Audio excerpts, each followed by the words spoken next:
போய் ஏறனோட பேக் ஒட்டி எடுத்துட்டு போயிட்டான். எந்த விலாசம் போகணும் தெரியல, உடை இல்லை, பணம் இல்லை, எதுவுமே இல்லை.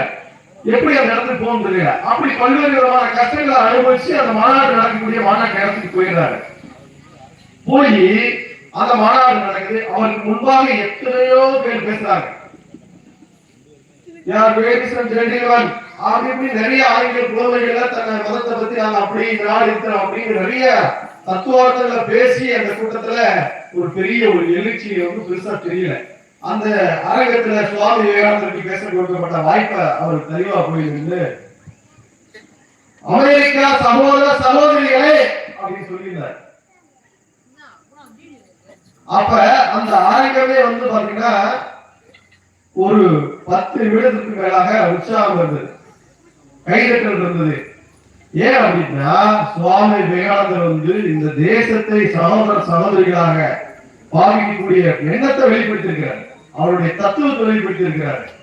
இங்க இருக்கக்கூடிய மதங்கள், அவர் பேசுற பேச்சுல இங்க இருக்கக்கூடிய மதங்கள் எல்லாம் தாய் மதம் என்று சொன்னால் அந்த தாய் மதத்துக்கு எல்லாம் தாய் மதமா இருக்கக்கூடியது சொன்னா அப்படிப்பட்ட தேசத்துல இருந்து வந்திருக்கிறேன் அப்படின்னு தன்னுடைய தேசத்தை பற்றி பெருமையை பேசுறார். உலக நாடு நரங்கள்ல நம்ம வெள்ளை ஆதிக்கத்தின் கீழே இருந்தப்ப இந்த நாடு இந்தியர்கள் என்று சொன்னால், பாரதியர்கள் சொன்னால் இவங்க காட்டு மிராண்டிகள், பாம்பாட்டிகள், பாம்பு பிடிக்கக்கூடியவர்கள், இவங்களுக்கு வரலாறு தெரியாது, அறிவு இருக்காது, தத்துவம் கிடையாது அப்படின்ற மாதிரி ஒரு கண்ணோட்டத்தை மாத்திட்டார் சுவாமி விவேகானந்தர். அப்படிப்பட்ட சுவாமி விவேகானந்தர் அவருடைய பிறந்தநாள் நாளைக்கு நம்ம ஜனவரி 12. சுவாமி விவேகானந்தருடைய பிறந்தநாள நம்ம இருக்கக்கூடிய எல்லாருமே இளைஞருடைய எழுச்சி தினமாக கொண்டாடணும். இன்றைக்கு இந்த நாட்டுல பாத்தீங்கன்னா சுவாமி விவேகானந்தருடைய தத்துவம் தான் இன்னைக்கு பல்வேறு இயக்கங்களா பல்வேறு விதமான சுதந்திர போராட்டங்கள் இது மாதிரி இருக்கு. நேதாஜி சுபாஷ் சந்திர போஸுக்கு குரு என்று சொன்னால் சுவாமி விவேகானந்தர். சுவாமி விவேகானந்தர் மட்டும் இருந்திருந்தால், அவருடைய காலகட்டத்தில் நான் வாழ்ந்திருந்தால் அவருடைய கால் கமானங்களை கல்வி அவருக்கு பரிந்துரை செய்திருப்பேன் அப்படின்னு சொன்னவர் நேதாஜி சுபாஷ் சந்திர போஸ். அப்ப எந்த அளவுக்கு இந்த மகாராஜ சுவாமி விவேகானந்தர் வாழ்ந்திருப்பார் என்றது எனக்கு தெரிந்து கொள்ள வேண்டிய. அப்படிப்பட்ட சுவாமி விவேகானந்தருடைய கருத்தை ஒரு இடத்துல வருகிறார்.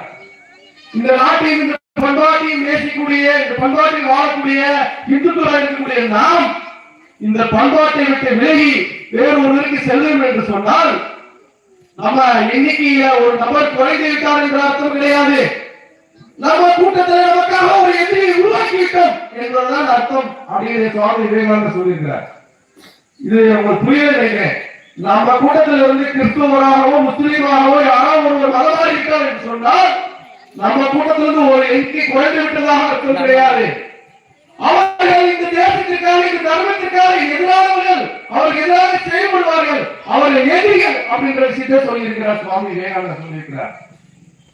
ஆக சகோதர சகோதரிகளே, இருக்கக்கூடிய பெரியவர்களே, கோயில் பூசாரிகளே, ஒரு காலம் தன்னுடைய பகுதிகளை மதமாற்றத்தை அனுமதிக்க கூடாது.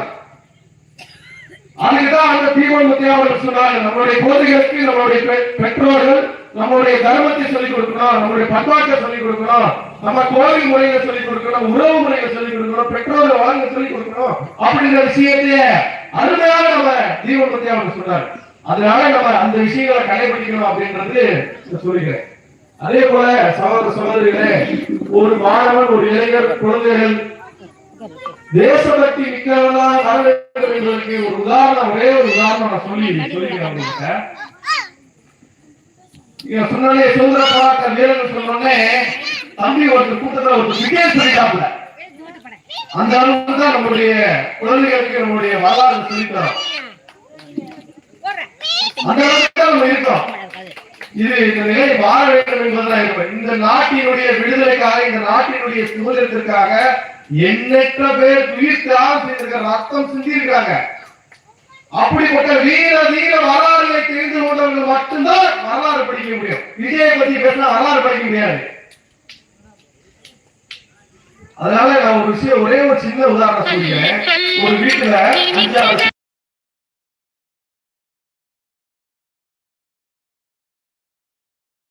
5 வக்கீலாவே, ஒரு சிலர் என்ன சொல்றாங்க, நான் படிச்சு இந்த மாதிரி வாத்தியார போவேன் அப்படி தன்னை பெருமையா பேசிக்கிட்டே இருக்கிறாங்க. நான் வந்து படிச்சு சம்பாதிப்பேன், குடும்பம் பார்த்து அப்படின்னு நம்மளே சொல்லிட்டு இருக்காங்க. ஒரு சிலர் மட்டுமே நான் படிப்பேன், பெரிய சம்பாதிப்பேன், நான் அப்படியே சொல்லிட்டு இருக்கேன். எல்லாமே எனக்காக அப்படின்னு பேசிட்டு இருக்காரு. அப்ப அந்த அம்மா கூப்பிட்டு என்னப்பா நீ